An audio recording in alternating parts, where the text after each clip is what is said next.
Shalom Bapak Ibu Saudara dikasihi dan diberkati oleh Tuhan. Jumpa kembali dengan saya Pendeta Yusuf Panggo di dalam program kita Renungan Firman Tuhan. Bapak Ibu Saudara dikasihi dan diberkati oleh Tuhan. Ini merupakan video kedua, bagian kedua atau part kedua dari pembahasan kita, yaitu menghadapi pencobaan. Bapak Ibu Saudara dikasihi dan diberkati oleh Tuhan.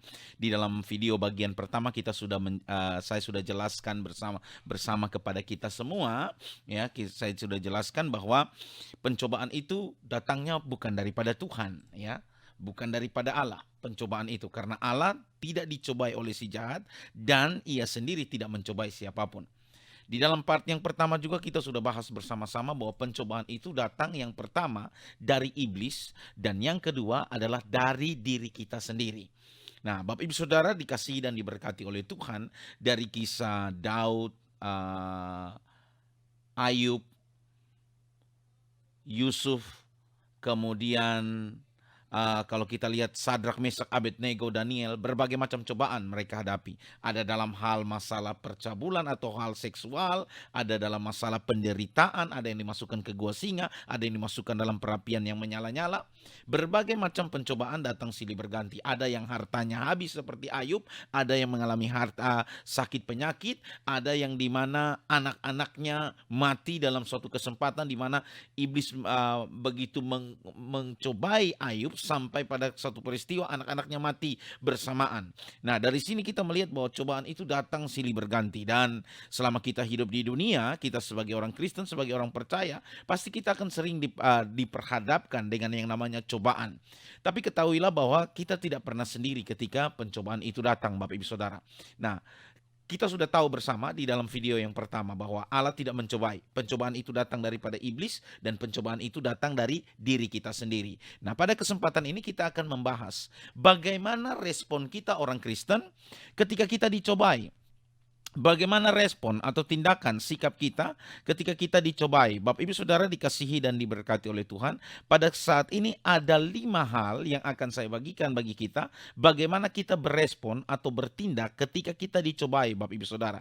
Yang pertama, kita sebagai anak Tuhan, ketika kita baca merenungkan firman Tuhan, kita akan mengerti dan bahkan kita akan mengetahui mana yang menjadi titik kelemahan kita. Mungkin kita lemah dalam hal mungkin dosa seksual, percabulan, perzinahan. Itu menjadi dosa favorit kita. Kita tidak bisa lihat wanita cantik, ya. Kita tidak bisa lihat mungkin lekuk tubuh wanita karena kita langsung berpikir untuk mungkin menelanjangi perempuan itu. Maka kita menyadari titik lemah kita dulu. Oh, saya lemah di dalam hal mungkin hal-hal yang berkaitan dengan membangkitkan hasrat seksual. Atau kita memiliki kelemahan yang dimana kita ini kalau lihat orang lain punya barang yang bagus itu, waduh, bagaimana ya supaya saya bisa memiliki barang itu. Kita juga mungkin terjebak di dalam iri dan dengki, iri hati, kedengkian, ya. Nah, marilah kita belajar menyadari titik-titik lemah kita. Kita susah kalau lihat ada uang di situ, uang yang banyak. Kita akan berpikir bagaimana supaya saya menipu atau saya korupsi, saya merampas supaya uang itu menjadi milik saya. Nah, kita harus menyadari dulu titik kelemahan kita, ya. Ada orang yang berkata bahwa 3H, tahta, harta, wanita, ya. Atau godaan ini, cobaan yang biasa iblis hadirkan itu dalam masalah jabatan. Mungkin ada orang yang kaya, tapi dia ingin mendapatkan jabatan yang tinggi supaya mendapatkan apa? Penghormatan. Dia tidak merasa puas dengan uang yang dia miliki. Ada orang yang mungkin dia kuat dalam hal karir, jabatan dia tidak terlalu penting, tapi dia mungkin bagaimana dengan masalah uang, harta, ya. Ada orang yang pada akhirnya merampas, memeras, menahan upah kerja orang, melakukan korupsi. Ya, dia menggunakan kesempatan untuk menambah hartanya. Mungkin dia tidak terlalu peduli dalam godaan seksual atau jabatan. Tapi ada orang juga yang mungkin soal jabatan, uang dia tidak terlalu mudah sekali jatuh. Tetapi ketika dia melihat wanita cantik atau seorang wanita yang melihat suami yang laki-laki yang tampan, tidak peduli lakinya orang, apalagi mungkin selain tampan dan juga mapan secara finansial, perempuan ini rela, ya, untuk dijadikan selingkuhan, untuk dijadikan simpanan. Makanya ada istilah daddy sugar, ya kan? Ya, dijadikan piaraan karena ternyata dia betul-betul sangat tertarik kepada harta dan juga godaan seksual, ya. Nah, ini kita harus menyadari, Bapak Ibu Saudara, supaya kita jangan jatuh di dalam pencobaan. Kenali dulu titik lemah kita. Kalau Anda punya titik lemah di dalam hal dosa percabulan atau daya tarik seksual, ya jangan Anda pergi ke night club, jangan pergi ke tempat prostitusi, jangan buka ya mungkin TikTok atau IG yang engkau lihat di situ ada perempuan-perempuan yang tampilkan suara erotis, bentuk muka yang membangkitkan hasrat seksual, ya kan? Yang ada yang lipat bibir lah, keluarkan lidah, ya seperti ular itu. Kalau Anda tahu Anda lemah dalam godaan seksual, jangan kau lihat lama-lama. Ada muncul iklan, muncul sedikit mungkin di halaman FB-mu, media sosial sekarang sangat terbuka Bapak Ibu Saudara. Dan berhati-hatilah. Kalau engkau tahu itu titik lemahmu, di skip, dilewati. Kalau engkau tidak bisa melihat perempuan yang pakai celana umpan pendek, ya kan, begitu lewat di depan, jangan kau duduk di tempat yang dimana engkau tahu bahwa banyak wanita yang berpakaian seperti itu. Hindari, sadari titik lemah kita supaya kita jangan jatuh di dalam dosa. Karena Tuhan Yesus sendiri berkata bahwa dosa perzinahan itu bukan pada waktu engkau bersetubuh atau meniduri seorang wanita atau seorang pria. Tapi Alkitab mencatat barang siapa melihat dengan nafsu birahi, barang siapa yang melihat dengan keinginan hasrat seksual, ya, barang siapa melihat wanita dan mengingininya, ya di dalam terjemahan Alkitab lama dikatakan barang siapa melihat wanita dan syahwatnya bergerak, dia sudah berzina. Nah, kalau kita tahu titik lemah kita dalam hal tersebut, maka hindari. Sudah tahu lemah, tapi Anda mau ke night club. Anda mau pergi nonton pertunjukan striptis wanita penari telanjang. Hancur hidupmu. Berantakan hidupmu. Itu sama saja engkau sedang membawa diri Anda kepada kebinasaan. Jadi pertama, untuk menghadapi pencobaan, kenali dulu titik lemah Anda. Anda ini lemah di dalam hal apa? Anda susah kalau lihat harta, uang banyak, Anda kesempatan untuk korupsi, nepotisme mungkin, merampas, memeras. Maka yang harus kita lakukan supaya kita bisa menghadapi pencobaan, jujur dengan diri sendiri. Mari kita menyadari titik lemah kita. Iblis karena selalu menyerang kita. Dan iblis selalu menyerang, ingat, kelemahan kita. Jangan sampai kita menyangkal diri sendiri. Dalam Efesus pasal 4 ayat 27 jelas firman Tuhan berkata, dan janganlah beri kesempatan kepada iblis. Jangan beri kesempatan kepada iblis. Kalau Anda diberi percaya untuk mengelola uang yang banyak, hargailah itu sebagai suatu berkat Tuhan, untuk suatu kepercayaan untuk engkau mengelola berkat, bukan kesempatan korupsi, pencuri, tipu sana, tipu sini untuk memperkaya diri. Jangan bawa diri Anda dalam pencobaan, karena pada akhirnya jangan sampai nanti BPK, KPK, engkau berurusan dengan polisi dan jaksa. Engkau bawa diri Anda sendiri ke dalam pencobaan, ya. Jadi untuk supaya kita bisa kuat menghadapi pencobaan, sadari dulu titik lemah kita. Karena ingat, iblis selalu menyerang titik lemah kita. Iblis selalu menyerang titik lemah kita. Maka marilah jujur dengan diri sendiri, jangan tipu diri sendiri. Ya. Karena itu yang akan menolong kita, membuat kita menjadi kuat ketika menghadapi berbagai macam cobaan yang iblis coba tawarkan kepada kita. Kemudian yang kedua, bagaimana kita bisa menghadapi pencobaan? Yang kedua, kita tidak boleh meremehkan pencobaan dan percaya diri sendiri. Ada orang yang over percaya diri, dia merasa hebat tanpa Tuhan, tanpa pimpinan Roh Kudus, bisalah. Ya. Kita tidak boleh meremehkan pencobaan dan percaya diri. Ya. Walaupun kita tahu kelemahan kita, jangan kita bermain dengan api pencobaan, Bapak Ibu Saudara. Dalam 1 Korintus pasal 10 ayat yang ke-12 firman Tuhan berkata, sebab itu siapa yang menyangka bahwa ia teguh berdiri, hati-hatilah supaya ia jangan jatuh. 1 Korintus 10 ayat 12, sebab itu siapa yang menyangka bahwa ia teguh berdiri, hati-hatilah supaya ia jangan jatuh. Itulah sebabnya mengapa Tuhan Yesus mengajarkan doa Bapa kami, agar kita dijauhkan dari pencobaan. Maka kita jangan sekali-kali mendekatkan diri dengan pencobaan. Bapak Ibu Saudara dikasihi dan diberkati oleh Tuhan, pelajari titik lemah kita dan jangan menganggap remeh. Ya. Oh, son apa, lihat saja di media sosial, ya kan? Son apa, lihat wanita-wanita seksi, joget, pakai pakaian yang mini, terus sambil julur-julurkan lidah seperti ular, ya kan? Anda punya titik lemah di seksual, pikiran Anda sudah kemana-mana, terus ada di situ pesan, silakan boleh DM, direct message, langsung kirim pesan, terakhir engkau booking itu perempuan. Karena kita tidak tahu, iblis sekarang dengan berbagai macam cara, zaman semakin susah. Orang ingin mendapatkan uang dengan cara yang gampang. Mereka melihat, oh laki-laki dengan finansial yang mapan, ini bisa kasih materi lebih. Nggak apa-apalah saya jadi piaraannya, kamu jadi daddy sugar saya, nggak apa-apa. Yang penting 1 bulan mungkin 5 juta, nanti kebutuhan seksualmu tinggal datang saja di kos. Atau mungkin datang saja di kontrakan. Saudara lihat, setan berupaya hari ini. Ya. Ada alat-alat setan yang mungkin kita tanpa sadar, mereka coba untuk mendekati dan menjatuhkan kita. Yang pada akhirnya rumah tangga kita berantakan, anak-anak kita kehilangan teladan karena hanya demi nafsu seksual, ya, daging sepotong di dalam tubuh kita.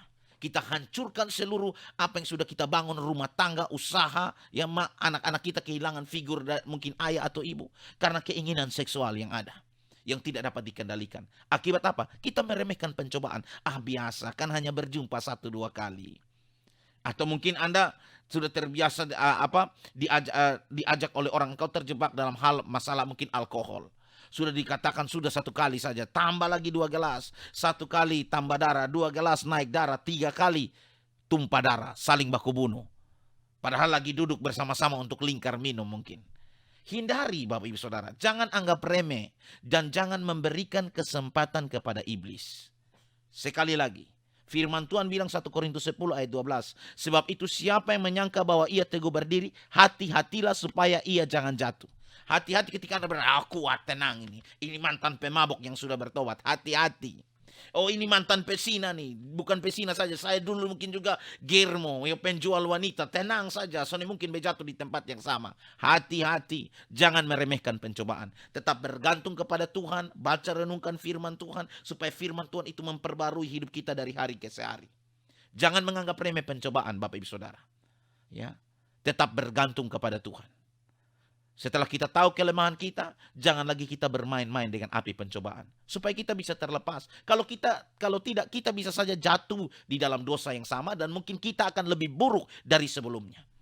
Nah, karena itu marilah kita jujur dengan diri kita sendiri, Bapak Ibu Saudara. Supaya kita bisa kuat menghadapi setiap cobaan yang datang. Yang ketiga, ingatlah selalu bahwa pencobaan itu dari iblis ataupun diri sendiri sama bahayanya.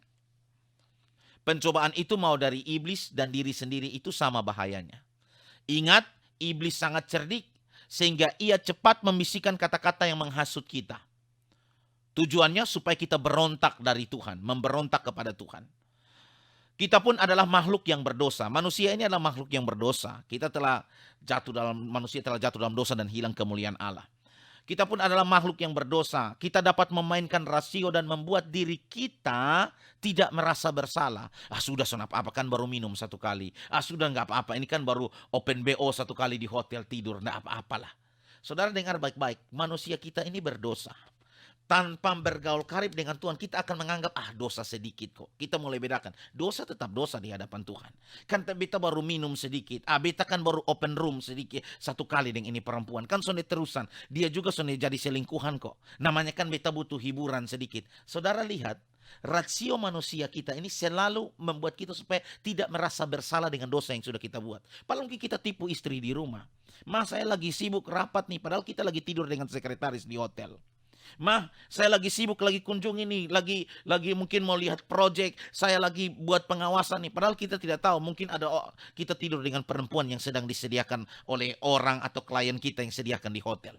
Kita tipu istri kita dan kita merasa bahwa itu tidak dosa, tidak bersalah. Kan sekali-kali tes saja, enggak apa-apa. Saudara dengar, setan akan menjebak Anda di dalam pencobaan dan dia akan menghancurkan engkau. Bukan hanya dirimu ya yang akan mengalami dampak, keluargamu, istri, suami, anak-anakmu akan terkena dampak. Karena itu berdoa sungguh-sungguh. Jangan bermain-main dengan pencobaan. Ingatkan kepada diri kita bahwa pencobaan yang datang dari iblis dan dari diri sendiri itu sama bahayanya.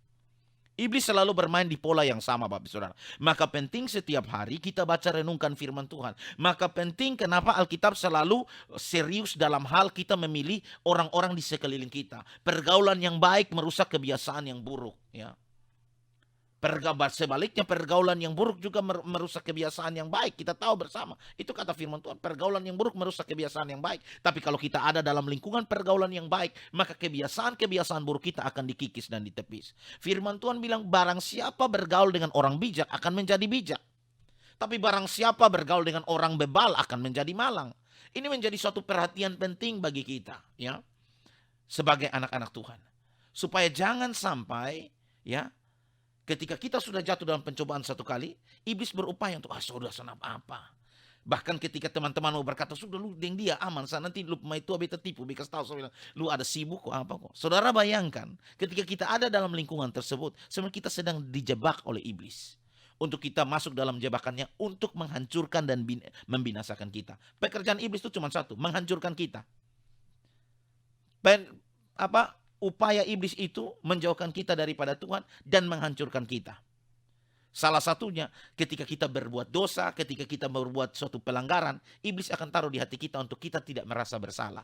Dan rasio kita pun yang sudah berdosa ini tidak diisi dengan firman Tuhan, kita akan merasa, oh aman saja, biasa kok. Yang penting, ya semua orang kan lakukan juga, tidur dengan perempuan, ya dapat hiburan, entertain, kenakalan sedikit, kan tidak apa-apa. Dari sedikit itu yang nanti bawa bencana dalam hidupmu. Kemudian, kita bisa belajar bagaimana proses kejatuhan manusia pertama, terkhususnya Hawa ketika dia mendengar bujuk rayu daripada iblis. Coba Bapak Ibu Saudara perhatikan ayat ini, ya. Proses kejatuhan Hawa di dalam dosa. Kejadian pasal 3 ayat yang ke-1. Bapak Ibu Saudara lihat percakapan yang ada.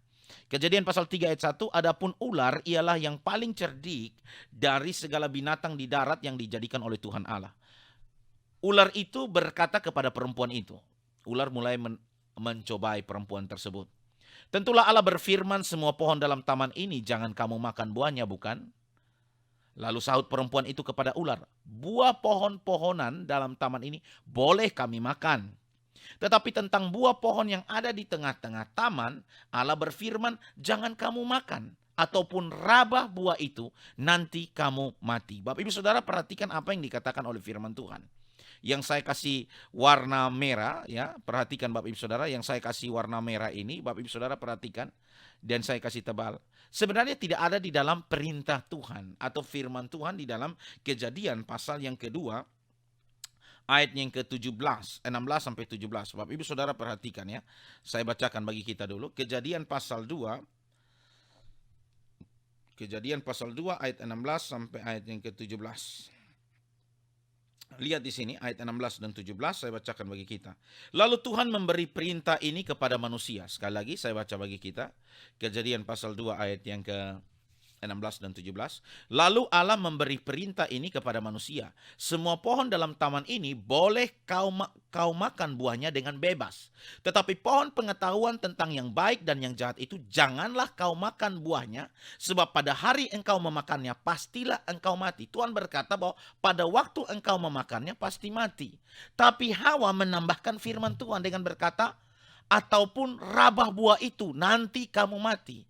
Tuhan berkata pasti mati, Hawa berkata nanti mati. Padahal Tuhan bilang begitu engkau makan pasti mati. Hawa bilang nanti mati. Ada proses lagi untuk menuju kepada kematian. Tapi Tuhan berkata bahwa engkau makan engkau pasti mati.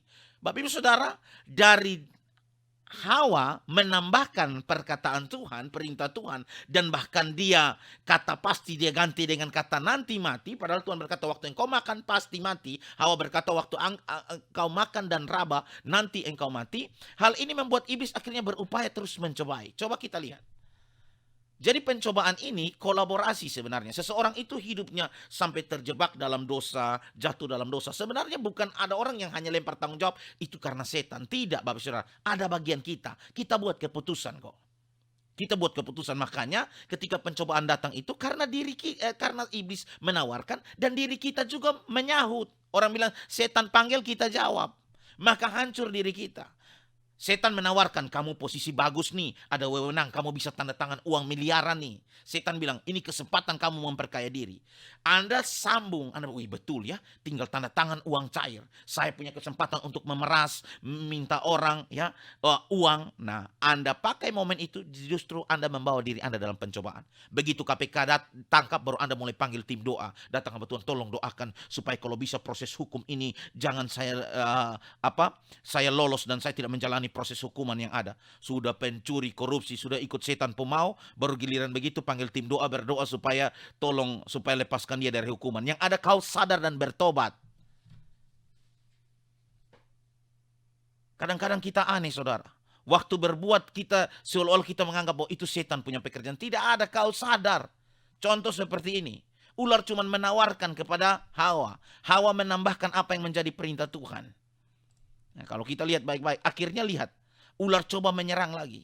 Tetapi ular itu berkata kepada perempuan itu, sekali-kali kamu tidak akan mati.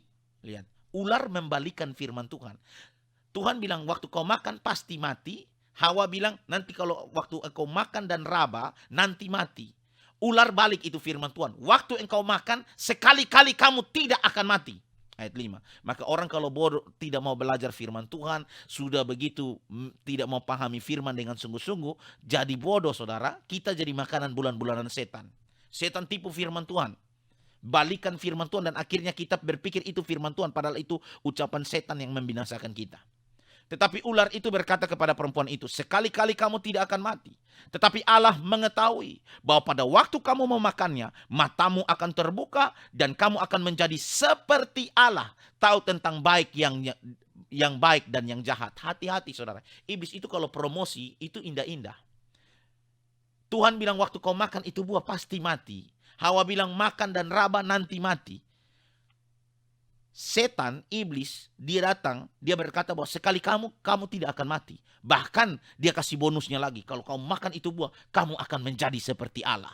Saudara lihat, setan itu kalau kasih bunga, kata-kata muluk, aduh. Saudara, makanya orang yang puji-puji Anda di depan tuh jangan terlalu Anda senang-senang dulu. Ya, jangan terlalu senang-senang dulu saudara. Hati-hati, yang angkat Anda di depan tuh jangan sampai nanti dia kasih rusak Anda. Serius. Tetapi Allah mengetahui bahwa pada waktu kamu memakannya, matamu akan terbuka. Dan kamu akan menjadi seperti Allah. Tahu tentang yang baik dan yang jahat. Tuhan Allah berfirman, waktu kau makan pasti mati. Hawa bilang sonde, waktu makan dan raba nanti mati, nanti mati. Setan bilang begini, setan bilang waktu kau makan, sekali-kali kau tidak akan mati. Dan bahkan kamu akan menjadi seperti Allah. Saudara lihat.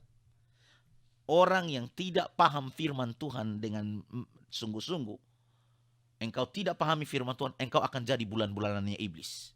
Engkau akan dibodohi dan kemudian iblis datangkan pencobaan dan dia akan hancurkan dirimu. Dan kemudian lihat, ular cuma menawarkan.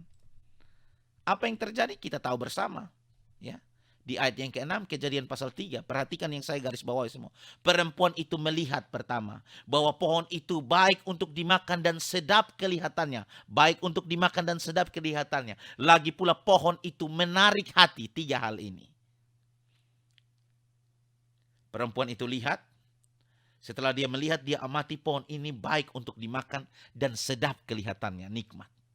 Yang berikut, pohon ini menarik hati. So ada bini di rumah, duduk tangangan di jalan, lihat ini nona wigaga, celana umpan, badan seksi, aduh punggaga lah.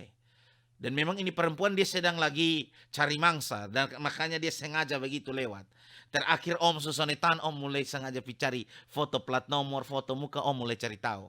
Ini siapa nih pung anak perempuan, atau ini perempuan dari mana nih? Soalnya tahu ini setan umpan Anda nih kasih lewat di depan. Maka rumah tanggamu hancur, duitmu habis, maka istri sah bawa Anda dari miskin menjadi orang yang berhasil. Pelakor datang gara-gara engkau melihat ini sedap, ini mantap untuk dimakan, dan engkau bilang, engkau lihat ini body menarik hati, kau jatuh dalam dosa persinahan, percabulan, kau hidup kumpul kebo, yang ada kutuk bukan berkat yang datang dalam hidupmu. Terakhir, yang perempuan ini, pelakor ini bawa engkau dari sukses, bukan singgah di nol lagi. Bahutang hanya untuk bersinahan, bahutang hanya untuk selingkuh, bahutang untuk hanya bayar kos supaya kurang orang po anak. Dan rusak hidupmu akhirnya. Karena apa? Dosa itu selalu menarik hati. Ingat, dosa itu kelihatannya sedap, kelihatannya mantap ya. Dan menarik hati. Kalau Anda tidak belajar sungguh-sungguh untuk memahami firman Tuhan, mengerti tahapan-tahapan iblis ini, mudah sekali kita akan ditipu oleh iblis. Perempuan itu melihat bahwa buah pohon itu baik untuk dimakan dan sedap kelihatannya. Lagi pula pohon itu menarik hati karena memberi pengertian. Lalu, setelah sudah melihat, menarik hati, ini proses. Wih Tuhan nih, sekarang beta sudah jadi kepala bagian. Beta mungkin sekarang menjadi pejabat pembuat komitmen proyek. Biasa hanya di rekening doi terima gaji ini 2-3 juta. Sekarang dipercaya miliar. Ingat itu uang negara, bukan kau punya uang. Tapi mulai serahkah ini mantap nih, kapan lagi baru dipercaya. orang lain, jaga kepercayaan supaya bisa dipercaya lebih besar. Firman Tuhan bilang, setia dalam perkara kecil, Tuhan percayakan perkara besar. Tapi Anda begitu dipercaya, Anda pikir ini kesempatan, memang mental pencuri, korupsi, ya, merampas, memeras orang, ini kesempatan saya peras dia. Ini kesempatan saya buat korupsi. Nah, terakhir kamu akan minus, rumahmu disita, terakhir kau tinggal di bawah kolong jembatan, dimiskinkan, nama baikmu, reputasimu hancur.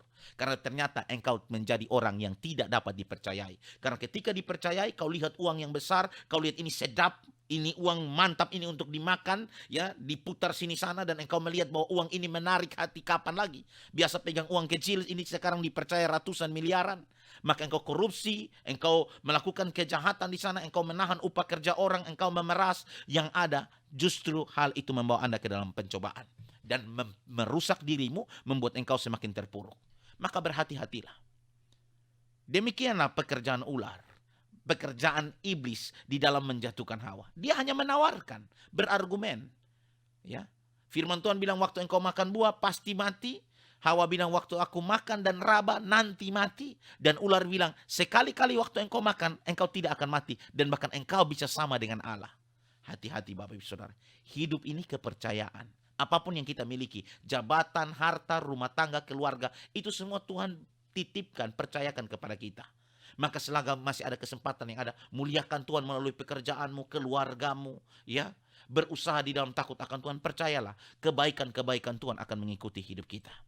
Kemudian yang berikut, yang keempat, bagaimana sikap kita ketika kita diperhadapkan dengan ujian dan cobaan. Terimalah pencobaan itu sebagai ujian yang mendewasakan kita.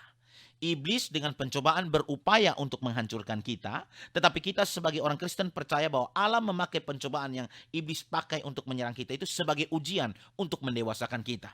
Hal itu terjadi di dalam kehidupan Ayub. Ya, di mana Allah mengizinkan iblis mengocok kehidupan Ayub sedemikian rupa, tetapi Allah pakai momentum itu untuk menguji kualitas iman Ayub, dan terbukti bahwa Ayub sungguh setia kepada Tuhan, dan pada akhirnya Ayub diberkati oleh Tuhan 2 kali lipat. Yang keempat, supaya kita bagaimana kita bersikap ketika menghadapi pencobaan. Terimalah pencobaan itu sebagai ujian yang mendewasakan kita, baik mungkin dalam masalah finansial, kesehatan kita, kemudian apalagi dalam hubungan dan relasi kita. Ketika ada ujian cobaan datang, terimalah itu untuk sebagai, ketika ada cobaan datang, terimalah itu sebagai ujian yang mendewasakan kita. Ini kesempatan untuk kita bertumbuh, bukan untuk kita jatuh. Ketika pencobaan itu datang, sesungguhnya itu kesempatan untuk kita bertumbuh, bukan kita jatuh. Ingat kisah di dalam Alkitab, Yusuf, Daniel, Sadrak, Mesak, Abednego, dan juga Ayub. Mereka mengalami berbagai macam pergumulan yang berat. Tetapi kita ingat di dalam Roma pasal 8 ayat 28. Sebagai orang Kristen, kita adalah umat pilihan Tuhan. Kita berjalan di dalam rencana dan ketetapan Tuhan. Tantangan cobaan boleh ada, tapi penyertaan Tuhan sempurna. Ingatlah kisah-kisah tokoh yang saya bacakan ini. Yusuf, Daniel, Sadrak, Mesak, Abednego, dan juga Ayub. Roma 8 ayat 28 jelas berkata, kita tahu sekarang bahwa Allah turut bekerja dalam segala sesuatu. Di dalam pencobaan yang iblis coba serang kita, Tuhan pakai itu sebagai ujian untuk menumbuhkan kita, mendewasakan kita semakin kuat di dalam Tuhan. Kita tahu sekarang bahwa Allah turut bekerja dalam segala sesuatu untuk mendatangkan kebaikan. Maka saya terberkati dengan pujian Kidung Jemaat. Bahwa di jalanku ku diiring oleh Yesus Tuhanku. Di jalanku ku diiring oleh Yesus Tuhanku. Apakah yang kurang lagi jika Yesus panduku, Yesus pimpinku. Diberi damai surgawi asal imanku teguh. Suka duka dipakainya untuk kebaikanku. Suka duka dipakainya untuk kebaikanku. Dalam pencobaan pun Yusuf, Daniel, Sadrak, Mesak, Abednego, dan Ayub, mereka melihat penyertaan sempurna, dan pada akhirnya mereka diangkat menjadi alat Tuhan, kehidupan mereka menjadi kesaksian. Karena kita tahu, Roma 8 ayat 28 berkata, kita tahu sekarang bahwa Allah turut bekerja dalam segala sesuatu untuk mendatangkan kebaikan bagi mereka yang mengasihi Dia, yaitu bagi mereka yang terpanggil sesuai dengan rencana Allah. Menjadi orang Kristen sesungguhnya adalah suatu panggilan ilahi. Karena Allah telah memilih kita, Allah memanggil kita masuk di dalam persekutuan dengan anaknya, Yesus Kristus Tuhan. Dengan mulut kita mengaku Yesus Kristus sebagai Tuhan dan Juru Selamat. Ya. Dan pada saat kita dipanggil, ya, kita sebagai gereja yang dipanggil dari kegelapan dunia kepada terang Tuhan ajaib. Saat ini kita diutus kembali untuk membawa terang Tuhan itu kepada dunia yang gelap ini. Sehingga nama Tuhan dipuji dan dipermuliakan melalui kehidupan kita. Maka ada tantangan, ujian, cobaan. Tapi pada akhirnya hidup kita memberikan kesaksian. Sebagaimana Yusuf, Daniel, Sadrak, Mesak, Abednego. Mereka diperhadapkan dengan sakit penyakit, gua singa, perapian yang menyala-nyala, harta mereka habis, materi mereka habis. Bahkan tekanan psikologi Ayub, istrinya menyuruh Ayub untuk mengutuki Tuhan karena dia melihat betapa beratnya penderitaan Ayub. Ayub mengalami penyakit bau busuk, borok, bernanah dari batok kepala sampai telapak kaki. Tapi di balik setiap pencobaan itu, kita dapat bersama-sama katakan dan kita setuju bahwa Tuhan sedang mendatangkan kebaikan bagi mereka. Yusuf, Daniel, Sadrak, Mesak, Abednego dan Ayub, mereka memberikan kesaksian nyata yang ada di dalam firman Tuhan. Supaya kita menjadi dewasa, Bapak Ibu Saudara. Tantangan ujian bukan menghancurkan kita. Lewat cobaan iblis berupaya menghancurkan kita, tapi lewat cobaan itu sebenarnya Tuhan sedang menguji untuk membuat kita semakin bertumbuh dan semakin dewasa di dalam Tuhan. Dan yang terakhir, bagaimana sikap kita menghadapi pencobaan? Yang terakhir, apapun yang kita rasakan hari ini, dalam tantangan ujian cobaan yang ada, yakinlah dengan iman bahwa Tuhan sedang melihat dan menolong. Sekali lagi, apapun yang kita rasakan hari ini, Tuhan sedang melihat, ya, dan akan menolong kita. Percayalah, apapun yang kita rasakan, ibaratnya seperti seorang guru. Seorang guru ketika memberikan ujian, dia pasti akan berdiam diri, tapi matanya akan senantiasa mengawasi. Demikian Bapa kita di surga. Ketika dia izinkan cobaan itu datang, dia tidak akan biarkan kita sendiri. Mungkin sepertinya Tuhan berdiam diri. Di mana Tuhan ketika saya sakit? Di mana Tuhan ketika usaha saya hancur? Di mana Tuhan ketika Engkau izinkan materi semua saya habis? Di mana Tuhan ketika aku direndahkan? Di mana Tuhan ketika aku dipermalukan? Bukankah itu yang dialami oleh tokoh-tokoh Alkitab? Yusuf, Daniel, Sadrak, Mesak, Abednego. Yusuf dijual oleh saudara-saudaranya. Di mana Tuhan ketika saya kesepian? Sepertinya Tuhan sedang berdiam diri. Tapi ingatlah, mata Tuhan selalu mengawasi kita. Apapun yang kita rasakan hari ini, yakinlah dengan iman bahwa Tuhan melihat dan menolong kita. Perhatikan Bapak Ibu Saudara, tidak selalu kita melihat Tuhan bekerja secepat yang kita pikirkan atau yang kita harapkan. Namun hal yang terpenting dalam hidup kita adalah kita mengetahui bahwa Allah beserta dengan kita, bahkan ketika kita ada di dalam pencobaan. Ingat, ada Immanuel, yaitu Allah yang beserta dengan kita. Kita tidak pernah sendiri di dalam kehidupan kita, dalam menjalani kehidupan di dunia ini. Di lembah kekelaman sekalipun Daud bersaksi, dalam lembah bayang maut, dalam lembah kematian sekalipun ada Tuhan di sana. Tuhan yang akan bersama-sama dengan kita. Tuhan yang akan menyertai dan menolong kita ketika kita ada di dalam pencobaan. Percayalah, Tuhan kita, Dia Immanuel, Allah yang selalu beserta dengan kita. Kiranya Bapak Ibu Saudara dikasihi dan diberkati oleh Tuhan. Biarlah renungan firman Tuhan ini menguatkan kita.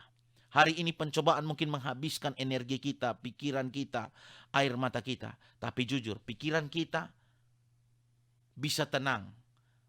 Tuhan sanggup memulihkan hidup kita, manakala kita meletakkan seluruh hidup kita ke dalam tangan Tuhan yang kuat. Jangan pernah mengandalkan manusia dalam menghadapi hidup ini.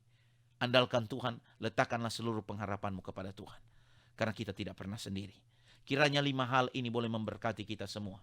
Bagaimana sikap kita menghadapi pencobaan? Yang pertama, mari kita jujur dengan diri sendiri. Kita menyadari titik lemah kita. Yang kedua, kita tidak boleh meremehkan pencobaan dan percaya kepada kekuatan diri kita sendiri. Tapi marilah bergantung kepada Roh Kudus, kepada kekuatan Tuhan untuk menghadapi setiap cobaan yang ada. Dengan membaca merenungkan firman Tuhan, pengetahuan firman kita bertambah, iman kita semakin bertumbuh. Yang ketiga, ingatlah, pencobaan dari iblis ataupun dari diri sendiri itu sama bahayanya. Ya. Dan yang keempat, terimalah setiap pencobaan itu sebagai ujian yang akan mendewasakan kita, yang akan membuat kita semakin bertumbuh di dalam Tuhan. Dan yang kelima, apapun yang kita rasakan hari ini, yakinlah dengan iman bahwa Tuhan melihat dan Tuhan akan menolong kita.